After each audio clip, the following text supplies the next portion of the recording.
ఇంట్లో భూకంపం ఎట్లా వస్తుంది? ఉమ్, రాకూడదు. లెక్క ప్రకారం అయితే రాకూడదు. రాకూడదు. కానీ మొత్తం అంతా అదంతా కూడా పీఠం పీఠం కదిలినంటే చాలా కొద్దిగా ఉంటుంటుంది. అప్పుడు ఈ మధ్య కాలంలో కొద్ది రోజుల క్రితం ములుగు జిల్లాలో ఎక్కడో వచ్చిందన్నారు. అంటే సమ్మక్క సారక్క అని ఉమ్. అక్కడ వచ్చిందన్నారు. మరి ఇప్పుడు నగరంలోనే అక్కడక్కడ కొద్దిగా కదులుతోంది అని ఒక్కొక్క అంటున్నారు. బిల్డింగ్ కదులుతున్నట్టుగా కదులుతుందన్నట్టు. అనిపించింది. ఒకటి రెండు సార్లు భూకంపం వచ్చిందా? ఒక బిల్డింగ్ కదిలిందంటే బిల్డింగ్ ఒకటే కదిలిందా? ఆలోచించాలి కదా. ఉమ్, ఒక బిల్డింగే కదిలిందంటే భూకంపం అయి ఉండాలా? అక్కర్లేదుగా. అక్కర్లేదు.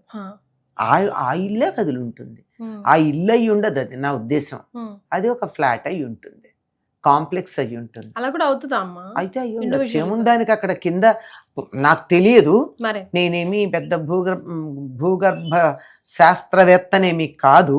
మరే కానీ ఊరికే లాజిక్ ప్రకారం అయితే ఉమ్, మనం ఏదన్నా ఇలా ఇసుకలో పాతామనుకో అమ్మా, ఆ ఇసుక గట్టిగా గనక లేకపోయినట్టయితే గాలి కొంచెం కదులుతుంది కదా. ఉమ్, అలాగే కింద వాక్యూమ్ ఉన్న చోట ఏదన్నా పాతామనుకో, అదేమవుతుంది, మొక్క పాతి పెడతాం.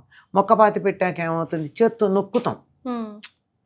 నొక్కకపోతే ఏమవుతుంది, పైన Loose, మట్టి loose. బాగానే ఉన్నా అడుగున కాస్త లూజ్గా ఉన్నట్టయితే అటు ఇటు కదిలిపోయే ప్రమాదం ఉంది. ఉమ్, కనుక ఈ కింద ఇంతగా మనం తవ్వుతున్నాం కదా, పైన ఎన్ని అంతస్తులు కడుతున్నామో దరిదాపుల్లో అంత లోతుగా తవ్వుతున్నామో పునాదుల కోసం. మరే అంటే మొత్తం తవ్వేసేయట్లే చెరువులాగా, ఉమ్, కనీసం పిల్లర్స్ వేసే ప్రాంతం తవ్వుతున్నామా? అవునమ్మా.